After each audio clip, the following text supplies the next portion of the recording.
अस्सलामुअलैकुम विद्यार्थी मित्रों। जनाब बाबूभाई सोपारीवाला गर्ल्स प्राइमरी स्कूल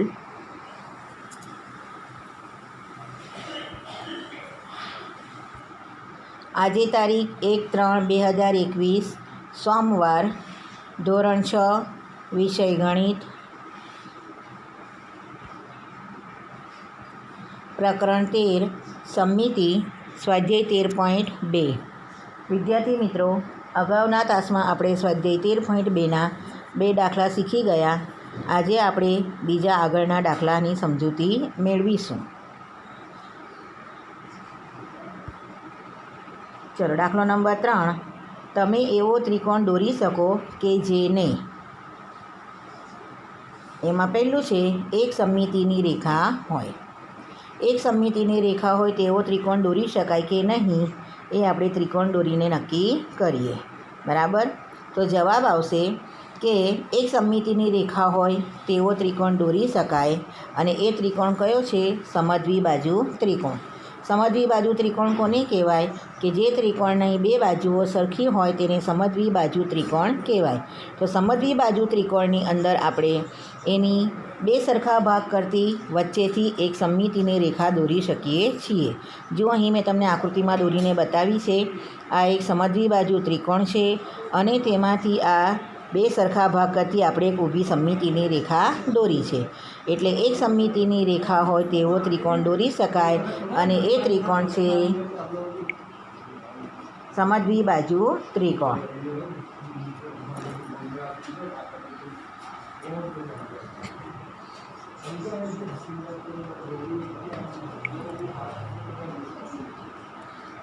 હવે બીજો દાખલો, બે સમમિતિની રેખા હોય તેવો ત્રિકોણ દોરી શકાય? તો જવાબ આવશે ના, બે સમમિતિની રેખા હોય તેવો ત્રિકોણ દોરી શકાય નહીં। એક જ ત્રિકોણમાં બે સમમિતિની રેખા હોય એટલે કે બે સમમિતિની રેખા વડે ત્રિકોણના બે સરખા ભાગ થતા હોય તેવી બે સમમિતિની રેખાવાળો ત્રિકોણ શક્ય બને નહીં। એટલે બે સમમિતિની રેખા હોય તેવો ત્રિકોણ દોરી શકાતો નથી। ચલો, ત્રીજો દાખલો, ત્રણ સમમિતિની રેખા હોય તેવો ત્રિકોણ દોરી શકાય? તો જવાબ આવશે હા, ત્રણ સમમિતિની રેખા હોય તેવો ત્રિકોણ દોરી શકાય અને એ ત્રિકોણ છે સમબાજુ ત્રિકોણ। સમબાજુ ત્રિકોણ કોને કહેવાય? જે ત્રિકોણની ત્રણેય બાજુઓના માપ સરખા હોય તેને સમબાજુ ત્રિકોણ કહે છે। જો આપણે અહીં આકૃતિમાં દોરીને જોઈએ છે કે આ આકૃતિ સમબાજુ ત્રિકોણની છે, તેમાં ત્રણેય બાજુ આપણને સરખી દેખાય છે, તેમાં આપણે સમમિતિની રેખા દોરીશું તો ત્રિકોણના ત્રણ ખૂણાઓ હોય છે, એ ત્રણ ખૂણાઓમાંથી પસાર થતી એક એક સમમિતિની રેખા દોરી શકાય છે। જો અહીંયા ઉપરના એક ખૂણામાંથી આપણે પસાર થતી એક સમમિતિની રેખા દોરી છે। ચલો, પછી આ બાજુના ખૂણામાંથી પસાર થતી એક સમમિતિની રેખા દોરી અને નીચે આ ત્રીજા ખૂણામાંથી પસાર થતી સમમિતિની રેખા આપણે અહીં દોરી છે। એટલે કે સમબાજુ ત્રિકોણમાં ત્રણ સમમિતિની રેખા હોય છે, એટલે ત્રણ સમમિતિની રેખા હોય તેવો ત્રિકોણ આપણે સમબાજુ ત્રિકોણ દોરી શકીએ છીએ। આગળ ચોથો સવાલ, એક પણ સમમિતિની રેખા ન હોય તેવો ત્રિકોણ દોરી શકાય?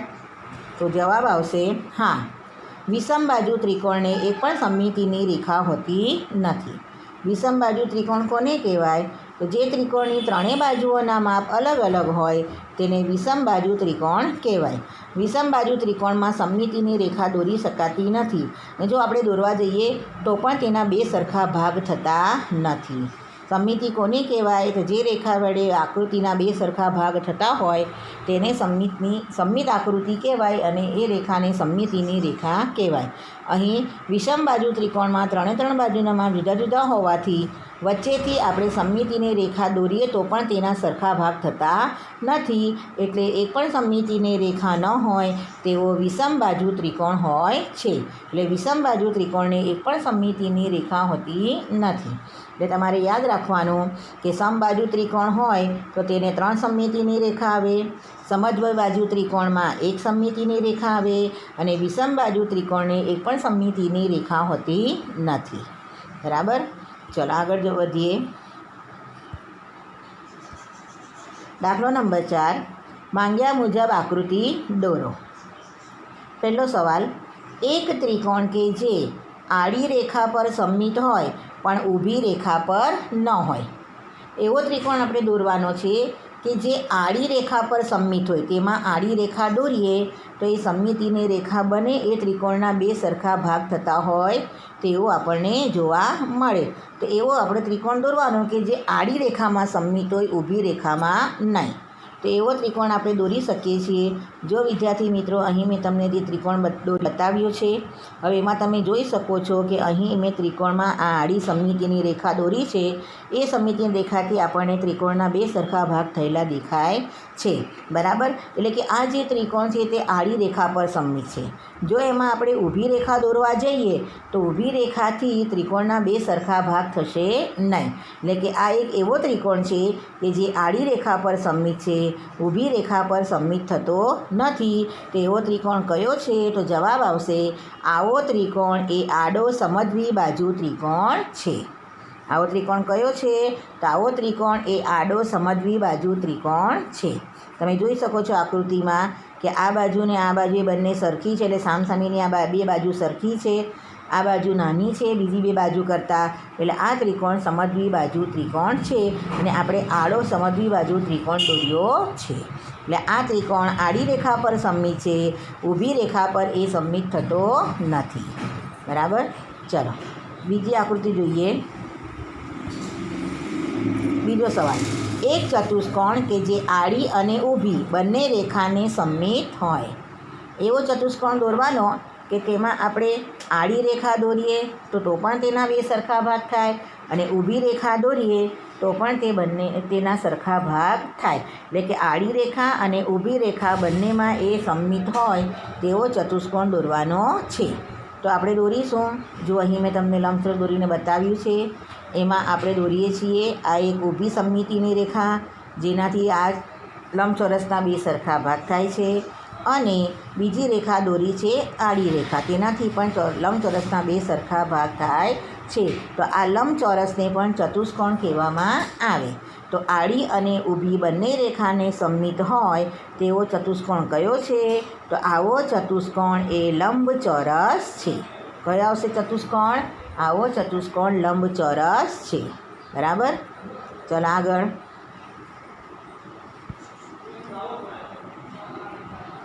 ચતુષ્કોણ કે જે આડી રેખા પર સમમિત હોય પણ ઊભી રેખા પર સમમિત ન હોય એવો ચતુષ્કોણ દોરવાનો કે તેમાં ફક્ત આડી જ રેખા હોય અને સમમિત થાય, પરંતુ ઊભી રેખા પર સમમિત ન થાય તેવો ચતુષ્કોણ આપણે દોરીશું. ચલો તો જુઓ, અહીં મેં તમને દોરીને બતાવ્યું છે કે આ પણ એક ચતુષ્કોણ છે, તેમાં આપણે આડી રેખા દોરીશું. તો આ આડી સમમિતિની રેખા આપણે દોરી, આ આડી આપણે સમમિતિની રેખા દોરી તો તમે જોઈ શકો છો તેનાથી આ ચતુષ્કોણના બે સરખા ભાગ થાય છે.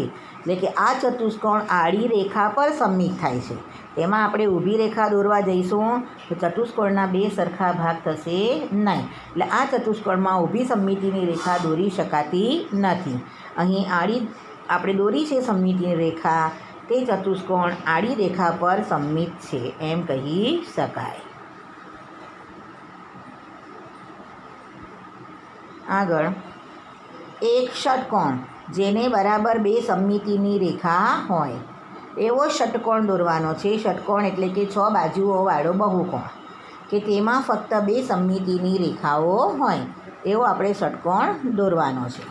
તો તમે જોઈ શકો છો અહીં જે મેં આકૃતિ તમને દોરીને બતાવી છે તેમાં આપણે જોઈ શકીએ છીએ કે આ પણ 6 બાજુવાળો ષટકોણ છે. 1 2 3 4 5 અને 6, બરાબર. તેમાં જોઈ શકો છો કે અહીં એક ઊભી રેખા સમમિતિની આપેલી છે અને બીજી એક આડી રેખા સમમિતિની આપી છે. તો આ ઊભી રેખા અને આડી રેખા વડે અહીં ચતુષ્કોણ સમમિત બને છે, એટલે કે તેના બે સરખા ભાગ થઈ શકે છે, બરાબર. કે આ બે સમમિતિની રેખાવાળો ચતુષ્કોણ ષટકોણ બન્યો. આગળ, પાંચમો સવાલ, એક ષટકોણ જેને 6 સમમિતિની રેખા હોય, 6 સમમિતિની રેખા હોય તેવો ષટકોણ દોરવાનો છે. તો એમાં 6 બાજુઓનું માપ સરખું હોવું જોઈએ. તો આપણે આ ષટકોણ દોર્યો છે, 6 બાજુ સરખી હોય તેવો. હવે એમાં આપણે 6 સમમિતિની રેખા દોરીશું તો દરેક ખૂણામાંથી એક એક સમમિતિની રેખા દોરાશે. જુઓ, આ એક થઈ, પછી બીજી, ત્રીજી, પછી આ ચોથી, આ પાંચમી અને આ છઠ્ઠી. 6 સમમિતિની રેખા એમાં દોરી શકાય છે. 6 જેટલી બાજુઓ હોય તેટલી એની સમમિતિની રેખાઓ આવે. બરાબર? ચલો હવે આગળ. દાખલો નંબર 4. અંગ્રેજી મૂળાક્ષરો A થી Z લો. તેમાંના એવા મૂળાક્ષરોની યાદી બનાવો કે જેમાં નંબર 1 સમમિતિની રેખા ઊભી હોય. A થી Z સુધીના મૂળાક્ષરો એટલે કે પ્રથમ ABCDના મૂળાક્ષરો લાઇનમાં લખવાના અને એમાં આપણે જોવાનું કે એમાંથી કયા મૂળાક્ષરો એવા છે કે જેમાં સમમિતિની રેખા ઊભી હોય. તેવા મૂળાક્ષરો કયા આવશે? તો A, H, I, M, O, T, U, V, W, X અને Y. કયા મૂળાક્ષરો છે જેમાં ઊભી સમમિતિની રેખા હોય? તો જુઓ, આપણે એ મૂળાક્ષર લઈએ, એમાં પણ વચ્ચે લાઈન દોરીએ તો એના 2 સરખા ભાગ થઈ શકે. બરાબર? એચમાં પણ વચ્ચે ઊભી લીટી દોરીએ, સમમિતિની રેખા દોરે તો તેના 2 સરખા ભાગ થઈ શકે છે. તો આ બધા મૂળાક્ષરો એવા છે કે જેમાં સમમિતિની રેખા ઊભી આવે છે. ચલો હવે બીજો સવાલ. સમમિતિની રેખા આડી હોય તેવા મૂળાક્ષરો કયા? તો એમાં આવશે B, C, D, E, H, I, K, O, X. બરાબર? આ બધા મૂળાક્ષરોમાં આડી સમમિતિની રેખા આવે છે. હવે તમે જોઈ શકો છો કે આમાંથી અમુક મૂળાક્ષરો એવા છે કે જેમાં આડી અને ઊભી બંને સમમિતિની રેખા હોઈ શકે. એવા કયા છે? તો Hને ઊભી પણ સમમિતિની રેખા હોય છે અને આડી પણ સમમિતિની રેખા હોય. પછી Iને ઊભી પણ રેખા હોય અને આડી પણ હોય છે. પછી તમે જોઈ શકો છો કે Xને ઊભી રેખા પણ હોઈ શકે અને આડી પણ રેખા હોય છે. એટલે આ બધા મૂળાક્ષરોને આડી રેખા હોય છે અને આ બધા મૂળાક્ષરોને સમમિતિની ઊભી રેખા હોય છે. હવે ત્રીજો સવાલ.